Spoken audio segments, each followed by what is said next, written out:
Cinema photo shoot எடுக்கிறான் போல அவன். காலம் போன கடைசியில் சாமிநாத் அது பூரா பட்டு சேலை கட்டி அதுல இருக்கிறவங்க எல்லாமே அக்யூஸ்டுங்க. ஐயா நான் கொடுத்து ஏமாந்தது சாமிநாத ஐயர் தான். நீங்க கமாண்ட்ல நிறைய கேட்டிருக்கீங்க, ஏன் சாமிநாத ஐயரவே கூப்பிடுறேன். சாமிநாத ஐயர் தான் நான் காசு கொடுத்து ஏமாந்திருக்கேன். எனக்கு டார்கெட் சாமிநாத ஐயர் தான். 6000 ரூபாய் கொடுத்தாதே உங்களுக்கு சேர முடியுங்கிறாருங்க. 1500 பேர் இருக்காங்க. அதுல கடைசியா கொடுத்தவங்க 130 பேர், பாக்கி யாரும் தரமாட்டேன்ட்டாங்க. அதே எங்களுக்கு ஒரு பெரிய வெற்றிங்க. 1200 பேர் தரமாட்டேன்னு சொல்லிட்டாங்க. பணமும் கொடுத்ததும் இல்லாம சூட்கேஸா வாங்கு, பணம் கொண்டு போகணும் அப்படின்னு சொல்லி சில பேர் ரொம்ப கஷ்டப்பட்டு 5000 ரூபாய்க்கு 6000 ரூபாய்க்கு சூட்கேஸை வாங்கி வச்சிருக்காங்க. இது பெரிய மடத்தனமான வேலைங்க. ஏங்க அப்படி வாங்குறீங்க? 1200 பேர் சாமிநாதருக்கு கொடுத்துருக்காங்க. ஏற்கனவே அங்க பிரச்சனை ஆகிட்டு இருக்கு. 30ஆம் தேதி லாஸ்ட் சாமிநாதருக்கு சாவு மணி அடிக்கப்படும். ஸ்கேம் டிவி நேயர்களுக்கு வணக்கம். தினமும் ஒவ்வொரு பொய் செய்தியா சொல்லிட்டு இருக்காங்க. இப்போ பாருங்க, கடந்த வீடியோல போன வாரம் சேலம் அம்மாப்பேட்டையில் ஒரு கல்யாண மண்டபத்தை எடுத்து வாடகைக்கு எடுத்து அதில் வசூல் பண்ணியிருக்காங்க. அன்னைக்கு மட்டும் 12 கோடி ரூபா வசூலாகிருக்கு. இரட்டடிப்பு கொடுப்போம், அது கொடுப்போம், இது கொடுப்போம்னு சொல்லி 2.5 கிலோ தங்கம், 13 கிலோ வெள்ளி எல்லாம் எடுத்திருக்காங்க. இது மக்கள் காவல்துறையை கூட வாக்குவாதம் பண்ணுறாங்க. இவங்க நல்லவங்கன்னு சொல்லி. எப்படிங்க அவங்க நல்லவங்க?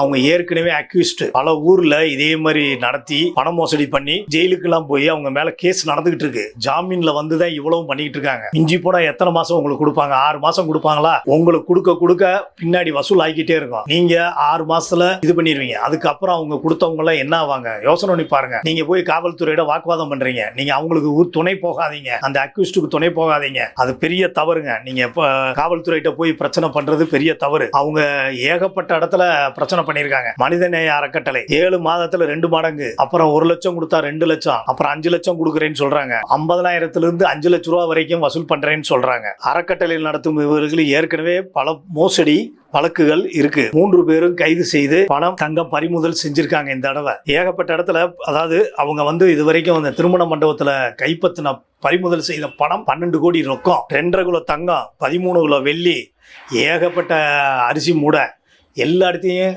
பறிமுதல் பண்ணியிருக்காங்க. அதிகாரிகள் நேர்மையான அதிகாரிகள். அவங்களுக்கு ஒரு ராயல் சொல்லிட்டு கொடுக்கலாங்க. இப்படிலாம் ஏமாத்திக்கிட்டு இருக்காங்க. இன்னும் நிறைய இருக்காங்க. அதே மாதிரி மக்களே, இன்னொன்று நான் சொல்கிறேன், உங்களுக்கு சொல்ல விரும்புகிறேன். இந்த மாதிரி எங்கேயாவது திருமண மண்டபத்தை வாடகைக்கு எடுத்துட்டு மீட்டிங் போடுறேன், இங்கே இது பண்ணுறோம் வாங்கன்னு சொல்லி சொன்னால் போகிறவங்க போங்க, எல்லாம் போய் வீடியோ எடுங்க, எல்லாம் எடுத்து காவல்துறைக்கு அனுப்புங்க.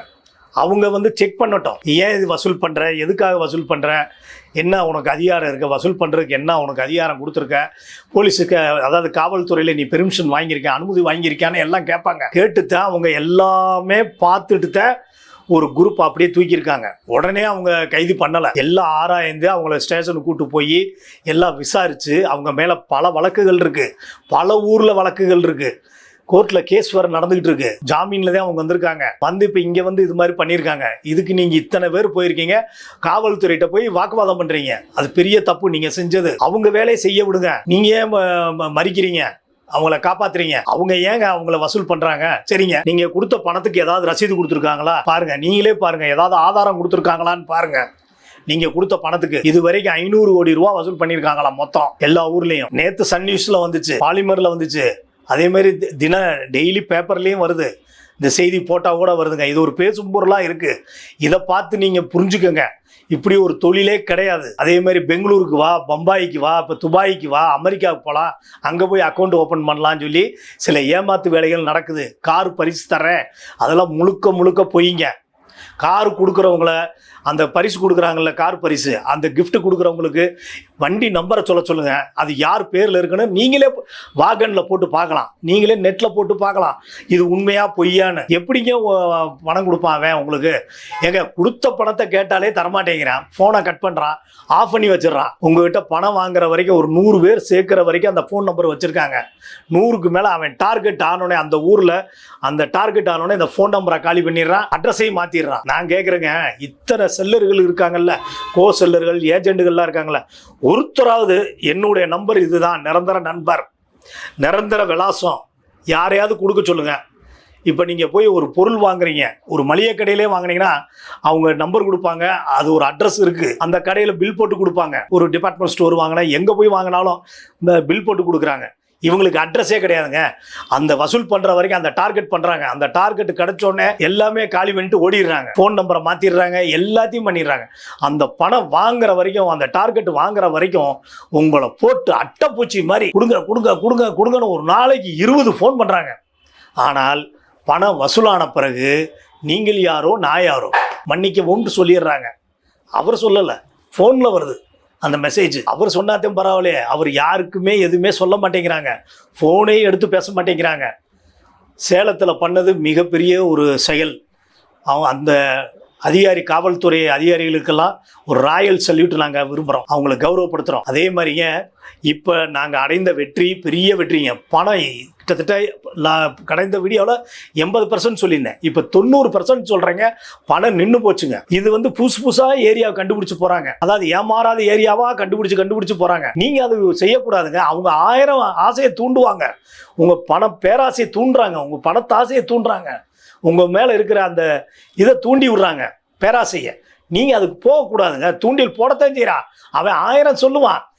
நீங்கள் அதே மாதிரி இனி நீங்கள் யாராவது இந்த மாதிரி போனீங்கன்னா ஆதாரம் கேளுங்க. நான் கொடுக்குற பணத்துக்கு என்ன இருக்குன்னு ஆதாரம் கொடுன்னு கேளுங்க.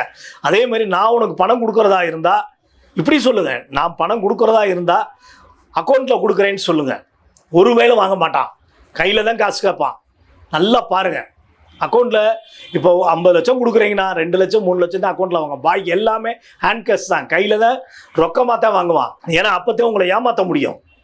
எந்த ரசீதுமே கொடுக்க மாட்டேங்கிறாங்க. நீங்களே பாருங்க, ஒரு இதில் போய் கேட்ட, இப்போ ஒன்றும் இல்லைங்க, ரேஷன் கடையில் போய் 5 கிலோ 2 கிலோ அரிசி, துவரம்பருப்பு, ஆயில், அது இதுன்னு வாங்க போகிறீங்க. அடுத்த செகண்டு உங்களுக்கு மெசேஜ் வருது, எஸ்எம்எஸில் வருது, நீங்கள் இவ்வளோ பர்ச்சேஸ் பண்ணியிருக்கீங்க, இவ்வளோ பணம் அப்படின்னு உங்களுக்கு எஸ்எம்எஸ் வருது. இன்றைக்கெல்லாம் எவ்வளவோ டெக்னாலஜி வந்துருச்சுங்க. இது அன்னைக்கு செஞ்சவங்க ஃபார்முலா. இன்னைக்கெல்லாம் இந்த மாதிரிலாம் பண்ண முடியாது, யாரும் ஏற்றுக்கிற மாட்டாங்க. சில பேர் தான் ஏற்றுக்கிறீங்க.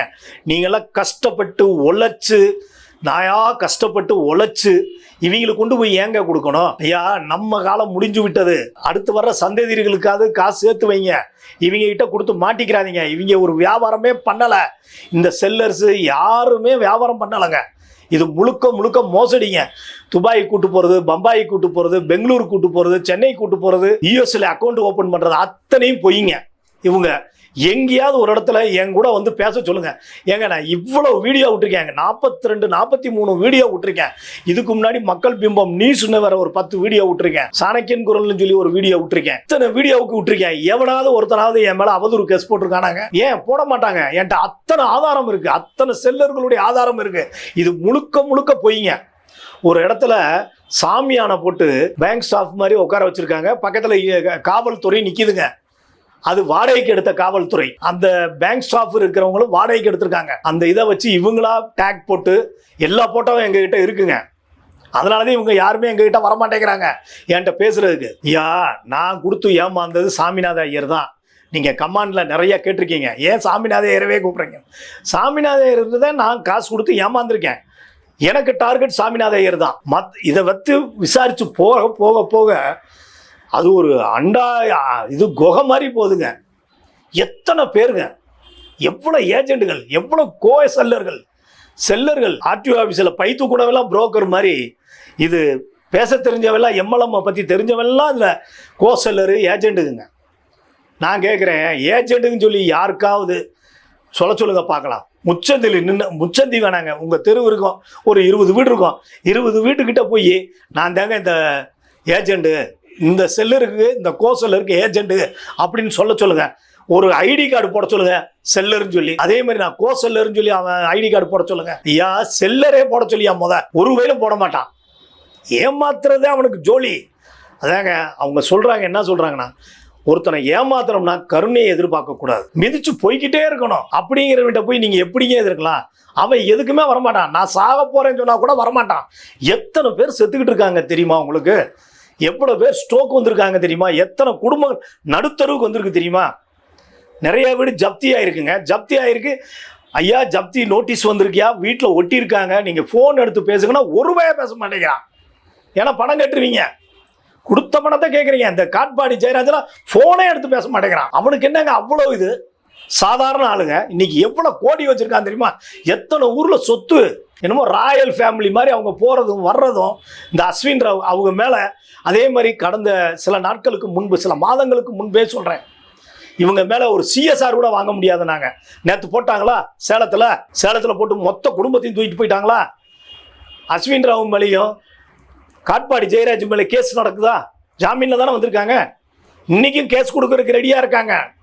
30ஆம் தேதி வரைக்கும் உங்களுக்கு டைம் பாருங்க. இது ஒரு பெரிய மாற்றம் வரும். ஜனவரி 30 வரைக்கும் சொல்லியிருக்காங்க. இது ஒரு பெரிய மாற்றம் வரும், பார்த்துக்கிட்டே இருங்க. மக்களே நீங்கள் சப்போர்ட் பண்ணாலும் பண்ணல, பாதித்தவங்க எங்ககிட்ட இருக்காங்க. அந்த பாதித்தவங்களுக்காக நாங்கள் இறங்குவோம். அதே மாதிரி ப்ரெஸ் மீட்டு வைக்கலைங்கிறீங்க. ப்ரெஸ் மீட்டு வைக்கலாங்க. சில சட்ட திட்டங்களுக்கு நாங்கள் உட்பட்டு வந்திருக்கோம். இவங்கள மாதிரி மோசடி கும்பல் நாங்கள் கிடையாது. மோசடி அறக்கட்டளை இவங்க எல்லாம் வச்சிருக்கிறது பூரா மோசடிங்க. நாங்க யார்கிட்டையும் பணம் வாங்கலாங்க. நாங்க சட்ட திட்டங்களுக்கு சில அதிகாரிகளுடைய, சில வழக்கறிஞர்களுடைய அந்த கோட்பாடுகளில் தான் நாங்க ஆராய்ந்து சட்ட திட்டங்களுக்கு ஏற்ப நாங்க வர்றோங்க. அதனால 1 மாதம் 2 மாதம் இல்லை 10 நாள் முன்ன பின்ன ஆகும். உங்க அவசரத்துக்கெல்லாம் நாங்க வைக்க முடியாது. நாங்க எல்லாத்தையும் பார்த்து அடிச்சா ஒரேடி அடிக்கணும். அந்த மாதிரி வாரம் ஒவ்வொரு மாவட்டத்திலையும் ப்ரெஸ் மீட் நடத்தத்தான் போகிறோம், இல்லைன்னு சொல்லலை. ஒவ்வொரு மாவட்டத்திலையும் நடத்துகிறோம். ஆனால் எல்லாமே சட்டத்திட்டங்களுக்கு ஏற்றப்பல தான் நாங்கள் நடத்துவோம். எங்களுக்கு சொல்லிக் கொடுக்குறவங்க அப்படி தான் சொல்லி கொடுத்துருக்காங்க. ஏன்னா இது மோசடி அறக்கட்டளை கிடையாது. நீங்கள் எங்கே வேணாலும் போய் விசாரிச்சுக்கோங்க. இவங்கள மாதிரி கோடியாக லட்சமாக நாங்கள் 1000 10,000 கூட வாங்கலாங்க யார்கிட்டையும். நாங்கள் கரெக்டாக நடத்தணும்னு பார்க்குறோம். அவங்க சில இதெல்லாம் சொல்லியிருக்காங்க, அது பிரகாரம் போகிறோம். எங்களுக்கு சில தஸ்தாவேஜுகளும் தேவைப்படுது. அதே மாதிரி ஒவ்வொரு மாவட்டத்திலையும் இந்த ப்ரெஸ் மீட் நடத்துகிறப்ப வழக்கறிஞர்கள் வேணும், ஆலோசகர்கள் வேணும். அதுக்கெல்லாம் ஒவ்வொரு மாவட்டத்திலையும் நாங்கள் தேர்ந்தெடுத்துக்கிட்டு இருக்கோம். இந்த லாயரை வச்சு தான் பண்ணணும் அப்படின்னு சொல்லி நம்ம பொதுவில் அந்த சங்கத்திலேருந்து, அதாவது அந்த ட்ரஸ்ட்லேருந்து அவங்களுக்கு ஏதாவது ஒரு தொகையை கொடுத்து அந்த இதெல்லாம் ரெடி பண்ணணுங்க. பெட்டிஷன் காப்பி எல்லாமே ரெடி பண்ணி கொடுக்கணும். அது நம்ம உட்காந்து என்னதான் செஞ்சாலும் சில கோடு வேர்டெலாம் நம்மளுக்கு தெரியாதுங்க. அது அவங்களுக்கு தான் அந்த சட்டம் பிரகாரம் எழுதுவாங்க வழக்கறிஞர்கள். அவங்கள வச்சு அந்த பெட்டிஷனை தயாரிக்கணும், அவங்கள வச்சு எல்லாமே பண்ணணுங்கிறதுக்காக ஒவ்வொரு மாவட்டத்திலையும் நாங்கள் வழக்கறிஞர்களை தேர்ந்தெடுத்துக்கிட்டு இருக்கோம். இப்போயே 2-3 மாவட்டத்தில் வழக்கறிஞர்களை தேர்ந்தெடுத்து வச்சுருக்கோம். ஆரம்பிக்கிறப்ப எல்லா பேரையும் நாங்களும் சொல்லுவோம். எங்கள் ட்ரஸ்ட்டில் அவங்களெல்லாம் லீகல் அட்வைஸராக போட்டு அதுக்கப்புறம் தான் ஒவ்வொரு மாவட்டத்திலையும் மனு கொடுக்குறப்ப அவங்க மூலமாக கொடுக்கலாம். நீங்கள் அவசரப்படுற மாதிரி எல்லாம் பண்ண முடியாது. ஏங்க இவ்வளோ அவசரப்படுறீங்க? அவங்க வீட்டில் போய் உட்காருங்கன்னா போக மாட்டேங்கிறீங்க. பணம் கொடுத்தவன்ட்ட விட்டு போட்டு என்னையே நீங்கள் இது பண்ணுறீங்க. ப்ரெஸ் மீட் வையே, நீ யோக்கியனா அப்படிங்கிறீங்க. 28 லட்சம் பேர். ஆனால் இந்த வெற்றி எனக்கு பெரிய மாபெரும் முதல் வெற்றிங்க. நான் இனி தோத்தாலும் எனக்கு கவலை இல்லை. பெரிய வெற்றி அடைஞ்சிருக்கேன். பணம் நின்று போச்சு, 90% பணம் நின்று போச்சு. அங்கங்கே பிச்சை மாதிரி தான் போட்டுக்கிட்டு இருக்காங்க. ஏஜென்ட்டுகள்லாம் இந்த கமாண்டில் கதறாங்க, வசூல் பண்ண முடியல. 500க்கு 200க்கெல்லாம் கேட்க ஆரம்பிச்சிட்டான். 200 கொடு, உனக்கு நாளை காலைல 2000 ரூபா தர்றேன்னு சொல்லிலாம் மக்கள்கிட்ட காசை பிடுங்குறான். ஏகப்பட்ட பிரச்சனைகள் நடந்துக்கிட்டு இருக்கு.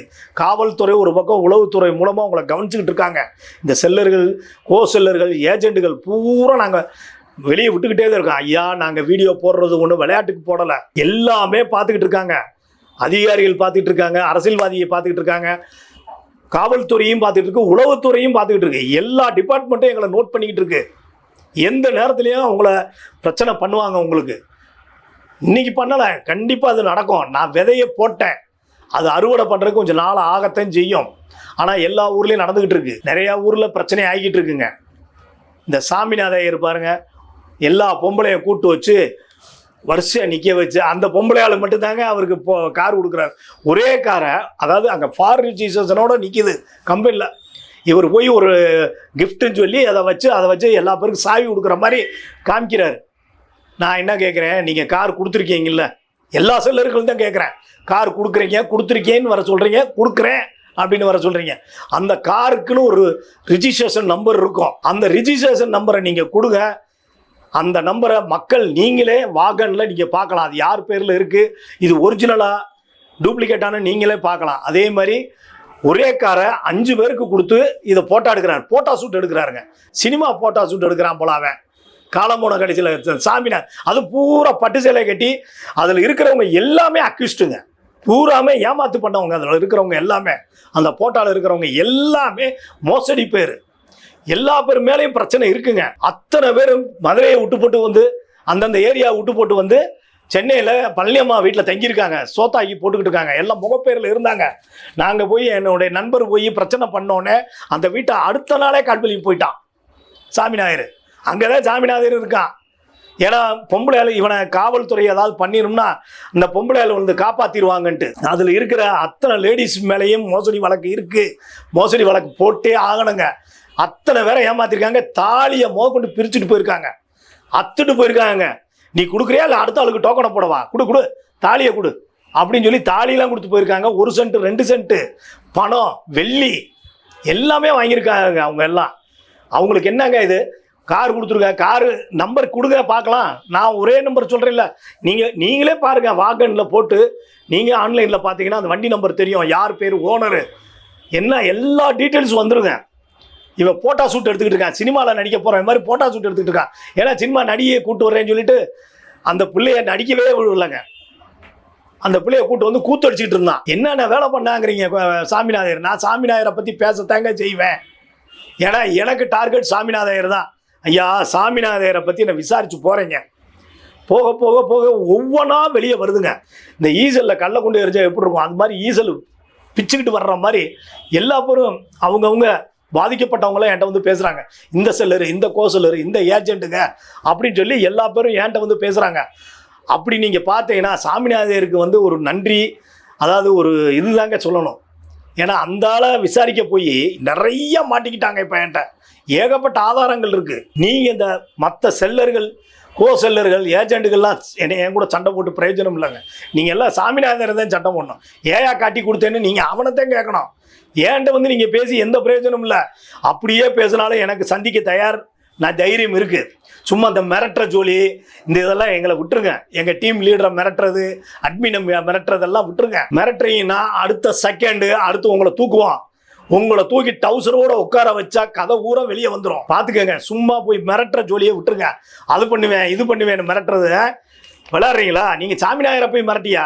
எங்கிட்ட வந்து மிரட்டுற ஜோலியெல்லாம் விட்டுருங்க. தருமபுரியில் மாரிமுத்துன்னு ஒருத்தர், தருமபுரி ஏரியா, ஏகப்பட்ட பணம் வாங்கி வச்சுட்டு மிரட்டுறாருங்க. பணம் கேட்டா ஆளையே காணோம், எங்கே இருக்காருன்னு தெரியல. ஆளை கண்டுபிடிக்கிறாங்க. எல்லா பேரும் தேடிட்டு இருக்காங்க ஒவ்வொரு பக்கமும். கிருஷ்ணகிரி பாலாஜி, போரூர் சுப்பையா, இன்னைக்கு தரேன் நாளைக்கு தரேன்னு சொல்லி ஏமாத்து 80 கோடி ரூபா வசூல் பண்ணியிருக்காங்க. அவனுக்கு என்னங்க இருக்கு? 3வது படிச்சிருக்காங்க. அவனுக்கு கையெழுத்தே போட தெரியாதுங்க. செம்மையா எதுவும் எழுத தெரியாது. 80 கோடிங்க. நான் என்ன சொல்றேன், அந்த குடும்பத்தை தூக்கி உட்கார வச்சா போரூர் சுப்பையா ஓடி வந்துட்டு போறான். நீங்க மக்களே, நீங்க ஏமாந்தவங்கெல்லாம் அந்த குடும்பத்தை போய் தாக்குங்க. அதாவது முற்றுகையிடுங்க. அவங்க வீட்டில் போய் சுப்பையா எப்படியாவது காசு கொடுத்துருவாரு. அதே மாதிரி ஒவ்வொரு செல்லர் வீட்லையும், செல்லர் வீட்லையும், ஏஜென்ட் வீட்லையும் முற்றுகையிடுங்க. அவங்க வரவேணான்னு தான் சொல்லுவாங்க. நீங்கள் போங்க, போய் எல்லா இடத்துலையும் உட்காந்து காசை வாங்க பாருங்க, பணம் வாங்குங்க. ராதாகிருஷ்ணனுங்கிறவர் 6000 ரூபா கேட்குறாருங்க. வாசுதேவன் எல்லாம். அவர் என்ன கேட்குறாங்க, தீபாவளிக்கு முன்னாடி 6000 ரூபா கொடுத்தா உங்களுக்கு இந்த இதில் சேர்த்துருவோம், அது கொடுக்கலைன்னா இனிமேல் யாருக்குமே கிடையாது அப்படின்னு சொல்கிறாருங்க. அவர் வந்து காட்பாடி ஜெயராஜ், மூர்த்தி இவங்களுக்கு கீழே வர்றாருங்க ராதாகிருஷ்ணன். ஒரு சாமியார் வேணா காவி ட்ரெஸ் போட்டிருப்பாரு. 6000 ரூபா கொடுத்தாதே உங்களுக்கு சேர முடியுங்கிறாருங்க. 1500 பேர் இருக்காங்க. அதில் கடைசியாக கொடுத்தவங்க 130 பேர், பாக்கி யாரும் தரமாட்டேன்ட்டாங்க. அதே எங்களுக்கு ஒரு பெரிய வெற்றிங்க. 1200 பேர் தரமாட்டேன்னு சொல்லிட்டாங்க. நீ பணத்தை கொடு, வாங்கின பணத்தை கொடு அப்படின்னு சொல்லி கேட்டுக்கிட்டு இருக்காங்க. இல்லைன்னா இது பெரிய நடவடிக்கை எடுப்போம், ஆர்ப்பாட்டம் பண்ணுவோம், காவல்துறையிட்ட போய் நாங்கள் முறையிடுவோம். 130 பேர் தாங்க கொடுத்துருக்காங்க. பாக்கி யாருமே கொடுக்கல. 1350 பேர் கொடுக்கல. எல்லாம் திரும்பி போயிட்டாங்க. நீ பார்க்கலாம் எப்படி இது பண்ணுவேன்னு பார்க்கலான்ட்டு. ராதாகிருஷ்ணன் அவர்களே, நீங்கள் பணத்தை கொடுக்கறதுக்கு வழியை பாருங்கள். இல்லைன்னா கம்பியல்ல வரும். காவி ட்ரெஸ்ஸு போட்டால் உங்களை விட்டுற மாட்டாங்க. அதை ஞாபகத்தில் வச்சுக்கோங்க. 30ஆம் தேதி கடைசி தேதியாக சொல்லியிருக்காங்க. அதே மாதிரிங்க இந்த திருத்தணியில் ஏரியாவில் MRF கம்பெனின்னு டயர் கம்பெனி இருக்குங்க. அங்கே ஒர்க்கர்ஸ் வந்து 1200 பேருங்க. 1 லட்சம் 2 லட்சம் 3 லட்சம் எல்லாம் அவங்க வசதிக்கு ஏற்றாப்புல சாமிநாயர்கிட்ட கொடுத்துருக்காங்க. இது புதுசாக வந்த செய்திங்க. இது வரைக்கும் யாருக்குமே பணம் கொடுக்கலங்க. அவங்கள இதில் இன்னொரு விஷயம் என்னன்னு கேட்டிங்கன்னா, பணமும் கொடுத்ததும் இல்லாமல் சூட்கேஸாக வாங்கு, பணம் கொண்டு போகணும் அப்படின்னு சொல்லி சில பேர் ரொம்ப கஷ்டப்பட்டு 5000 ரூபாய்க்கு 6000 ரூபாய்க்கு சூட்கேஸை வாங்கி வரிச்சிருக்காங்க. இது பெரிய மடத்தனமான வேலைங்க. ஏங்க அப்படி வாங்குறீங்க? இருக்கிற காசை வச்சு நீங்கள் இருங்க. அதையும் அதாவது மக்களை முட்டாளாக்கிக்கிட்டே இருக்கான். சூட்கேஸை வாங்கு, இப்போ காரில் வந்துக்கிட்டு இருக்கு, ஜிபிஆர்எஸோட லாரி வந்துக்கிட்டு இருக்கு, கண்டெய்னர் வந்துக்கிட்டு இருக்கு. இதெல்லாம் என்னங்க? அவனை தூக்கி ஜட்டியோட உதைங்க எல்லா பேரும் சேர்ந்து. 1200 பேர் சாமிநாதருக்கு கொடுத்துருக்காங்க. ஏற்கனவே அங்கே பிரச்சனை ஆகிட்டு இருங்க. 30ஆம் தேதி லாஸ்ட் சாமிநாதருக்கு சாவு மணி அடிக்கப்படும். 1200 பேருங்க. இப்ப பெங்களூரு போயிருக்காங்க. ஒரு 2 மாசத்துக்கு முன்னாடி, தீபாவளிக்கு முன்னாடி சென்னைக்கு கூப்பிட்டுருக்காரு, அங்க போயிட்டு வந்தாங்க. இப்ப பெங்களூரு கூப்பிட்டுருக்காங்க. இதுல ஒரு குரூப் துபாய்க்கு வாங்கங்கிறாங்க. இவங்கெல்லாம் என்னங்க, இவங்களா காசு கொடுக்குறாங்க? அவங்கவுங்க காசு வாங்கி செலவழிச்சு நகையை வச்சு என்கிட்ட கடனை வாங்கி இந்த இதுலேருந்து தப்பிக்க முடியுமான்னு சொல்லி அதெல்லாம் வாங்கிட்டு இருக்காங்க. அருள்தாஸ் சோளிங்கர் அவர் மண்டபம் பிடிச்சி இதே மாதிரி வசூல் பண்ணிட்டு இருக்காரு. அதில் 1.5 கோடி ரூபா வசூலாயிருக்குங்க. நிறைய பேர் திரும்பி போயிட்டாங்க, நிறைய பேர் கொடுக்கலங்க. சேலை கிஃப்ட் தரேன்னு சொல்லிட்டு கடைசியில் சேலையை கொடுத்துருக்காங்க. 150 ரூபா சேலைங்க. அவங்க கொடுத்ததோ 1 லட்சம் 2 லட்சங்க. முத்துக்குமார் போச்சம்பள்ளி அருகே உள்ள சந்தனூர், அந்த ஊர்ல இருந்து முத்துக்குமாருக்கு ஏகப்பட்ட பேர்கிட்ட கோடிக்கணக்கான பணம் வாங்கியிருக்காரு. கொண்டரகல்லி மாரிமுத்து, அன்பு, ஜோசப், சாஜி ஹரிப்பாடுவார். அங்கிருந்து ஹரிப்பாடுல இருந்து கொடுத்து கொள்ளலாம், அதான் கேரளா ஹரிப்பாடு. அங்கிருந்து ஏகப்பட்ட பணம் கொடுத்துருக்காங்க. அவர் இப்ப 30ஆம் தேதி சொல்லியிருக்காரு. 30ஆம் தேதி வருமாங்கிறது தெரியாது. அதே மாதிரி ஆத்திக்குளம் சேகர் அவரும் நிறைய பண்ணி வச்சிருக்காருங்க. ஏகப்பட்ட இடத்துல சொத்து வாங்கி வச்சிருக்காரு சேகர், சாமிநாயருடைய குரூப்பு. மடக்குளம் கணேசன், காளீஸ்வரன் நிறைய ஏற்பட்ட பண்ணியிருக்காங்க. பாண்டிச்சேரி சந்திரசேகர், இந்த லலிதாங்கிற ஒரு பொம்பளைக்கு கார் கொடுத்ததாக சாமிநாயர் ஒரு போட்டா போட்டிருக்காரு. இவங்க யாருன்னா சாமிநாதையரும் இந்த பொம்பளையும் சேர்ந்து, இந்த அம்மாவும் சேர்ந்து தான் கோட்டூர்புரத்தில் கவர்மெண்ட் இடம், அந்த இடத்த ஒரு டூப்ளிகேட் டாக்குமெண்ட் போட்டு விற்கிறதுக்கு போகிறாங்க. அந்த அம்மா அதில் கூட்டணி. அந்த அம்மா மேலே ஏகப்பட்ட பிரச்சனை இருக்குங்க. பேர் லலிதா. காயத்ரின்னு இருக்காங்க, அவங்க ஒரு பக்கம். 2 காயத்ரி இருக்காங்க. பாண்டியம்மா, பழனியம்மாலாம் அந்த நகையே, அந்த அம்மாவுக்குள்ள ஒன்றுமே கிடையாதுங்க. அந்த அம்மா போட்டிருக்க சேலை, ட்ரெஸ் எல்லாம் பாருங்க, நகையெல்லாம் பாருங்க. கார் கொடுக்கறதாக போட்டோ எடுத்து போட்டிருக்காங்க. இந்த வீடியோலாம் அந்த போட்டோவெல்லாம் அனுப்புகிறேங்க. அந்த வரிசையா லேடிஸ் எல்லாம் கொடுத்துருக்க போட்டோவை அனுப்புகிறேன். நிறையா பண்ணுறாங்க. அதே மாதிரி ஜோசப்னு ஒருத்தர், சாஜி ஜோசப் ஹரிப்பாடுல, அவங்களும் ஏகப்பட்ட வேலை பார்க்குறாரு. எந்த ஃபோனையும் எடுக்கிறதுல 30ஆம் தேதி சொல்லியிருக்காங்க. காட்பாடி ஜெயராஜும் சொல்லியிருக்காரு, அஸ்வின் ராவ் சொல்லியிருக்காரு, அஸ்வின் குமார் மேத்தா அவரும் 30ஆம் தேதி சொல்லியிருக்காங்க. எல்லா செல்லர்களும் ஒரே போய் சொல்றாங்க. 30ஆம் தேதி கொடுக்கலன்னா எல்லா பேரும் ஒரே நேரத்தில் காவல்துறை முற்றுகையிடுங்க. ஒரே நேரத்தில் போங்க காவல்துறையில் போய் முறையிடுங்க. தமிழ்நாடே கொந்தளிக்கிட்டு 6 மாநிலங்க. தமிழ்நாடு, கேரளா, ஆந்திரா, தெலுங்கானா, கர்நாடகா, பாண்டிச்சேரி, மகாராஷ்டிரா, அத்தனை இதுலேயும் மாநிலத்திலையும் இந்த பிரச்சனை நடந்துகிட்டு இருக்கு. இது மத்திய அரசு அதை கவனிக்கணும். சிபிஐ, விஜிலன்ஸ், இடி அத்தனையும் விடணும். இவங்களுக்கு எப்படி சொத்துகள், ஆனால் எல்லா பேருமே வசூல் பணத்தை இடத்த பூரா சொத்தாக்கி வச்சுட்டான். அந்த சொத்தை கைப்பற்றுங்க. எல்லா பேரும் சொத்துல போய் உட்காருங்க. அவங்கவுங்க குடும்பத்தை போய் உட்காருங்க. அவங்க குடும்பத்தை தொட்டா தேங்க இவங்க படிவாங்க. இல்லைன்னா ஊர் விட்டா ஓடி போயிடுவான். சாமிநாயர் சொல்லுவான், அப்போ நாங்கள் பேசுகிறப்ப, ஐயா மொட்டையை போட்டு காய் வெட்டி ஒரு துண்டை போட்டுக்கிட்டு நான் எங்கே வேணாலும் படுத்துறேன், எனக்கு ஒரு நாளைக்கு 2 இட்லி இருந்தால் போதும், ஏதாவது ஒரு கோயில் குளத்தில் ஏதாவது ஒரு இடத்துல படுத்துட்டு நான் இப்படியே காசிக்கு போயிடுவேன். ஆனால் பணம் இருக்கும், சொத்து இருக்கும். பாருங்க, ஒவ்வொருத்தரும் எத்தனை பொண்டாட்டி வச்சிருக்காங்க. ரமேஷ் கண்ணா, வினோத்குமார், இந்த திருப்பூர் சதீஷ், நிறையா பேருங்க, ஏகப்பட்ட பேர். ஞானப்பிரகாஷ், இதில் பாஸ்டர் ஞானப்பிரகாஷ்னு ஃபாதர்னு வேற சொல்லிக்கிறாங்க எல்லா பேரும். இதில் இது ஒரு கதை நடந்துகிட்டு இருக்குங்க. காட்பாடி ஜெயராஜ் அதே மாதிரி தான் சொல்லிட்டு இருக்காரு. இவங்கெல்லாம் சில பேர் இந்த பணத்தை வச்சு அவங்க மதத்தை, நம்ம இந்து மதத்தை மாத்துறாங்க. இது மத்திய அரசு இது கவனிக்கணும். இது உளவுத்துறை பார்த்து அவங்கள மேலே நடவடிக்கை எடுக்கணும் ஐயா. நிறைய தவறு பண்ணிட்டு இருக்காங்க. இப்போவும் கடைசியாக ஒரே ஒரு வார்த்தை சொல்கிறேன், நாங்கள் ஜெயிச்சிட்டோம். எங்களுக்கு 90% பணத்தை நிறுத்தியாச்சு. இதே எங்களுக்கு ஒரு பெரிய வெற்றி. கூடிய விரைவில் வைப்போம். எல்லா பேருடைய ஆதரவு எங்களுக்கு வேணும். எங்கள் கூட சேர்ந்தவங்க, சேராதவங்க எல்லா பேருடைய ஆதரவும் எங்களுக்கு வேணும். எங்களுக்கு சில அதிகாரிகள், சில வழக்கறிஞர்கள் சொல்லி கொடுக்குற மாதிரி அந்த ஆலோசனை பிரகாரம் சில சட்டத்திட்டங்களுக்கு நாங்கள் நடந்துக்கிட்டு இருக்கோம். அதனால் கொஞ்சம் காலதாமதம் ஆகுது. நிச்சயமாக நடக்கும். ஒவ்வொரு மாவட்டத்திலையும் ஒவ்வொரு வாரமும் இது நடக்கும். குறை தீர்க்கும் நாள் மாதிரி இது ப்ரெஸ் மீட் நடத்துவோம். எல்லா பேப்பர்லேயும் வரும், எல்லா மீடியாலேயும் வரும். அதே மாதிரி யாராவது திருமண மண்டபத்தை எங்கேயாவது எடுத்து மீட்டிங்னு போட்டு வசூல் பண்ணால் உடனே காவல்துறைக்கு பண்ணுங்க. அவங்க அதை வெரிஃபிகேஷன் பண்ணட்டும், ஆராயட்டும். உண்மையாக இருந்தால் வசூல் பண்ணட்டும், இல்லைன்னா ஜெயிலுக்கு போட்டோம். தாராளமாக போய் அங்கே போய் களி சாப்பிடட்டும். அவங்கவுங்க சொத்து எங்கெங்கே இருக்குன்னு சொல்லி நீங்கள் கண்டுபிடிங்க ஏன்னா எல்லாம் ஜெயிலுக்கு போகிறதுக்கு ரெடியாக இருக்கான். 90 நாள் இந்த மாதிரி ஜாமீனில் வழி அந்த சொத்து பூரா அவனுக்கு இதாயிரும். நம்மளுக்கு மாதம் ஏதாவது கொடுக்குறேன்ப்பா, அதெல்லாம் ஏற்றுக்கிறாதீங்க. சொத்தை கைப்பற்றுங்க. முடிஞ்சால் அந்த சொத்துடைய சர்வே நம்பரை எங்களுக்கு அனுப்புங்க, நாங்கள் நகல் போடுறோம். இதை செய்யுங்க. தயவுசெய்து இதை ஒரு வேலையை பண்ணுங்கள். அதே மாதிரி யாருக்கும் பணம் கொடுத்து ஏமாறாதீங்க. யாராவது பணம் கேட்டால் ரசீது கேளுங்க, என்ன தொழில் பண்ணுறீங்கன்னு கேளுங்க. ரெக்கார்டு மூலமாக கொடுங்க, அக்கௌண்ட் மூலமாக கொடுங்க. பணம் கேட்குறீங்களா, இந்த அக்கௌண்ட் மூலமாக நான் தர்றேன் அப்படின்னு சொல்லி அவங்க அக்கௌண்ட் நம்பரை வாங்கி அதில் வாங்க. ஆதாரத்தை வாங்குங்க.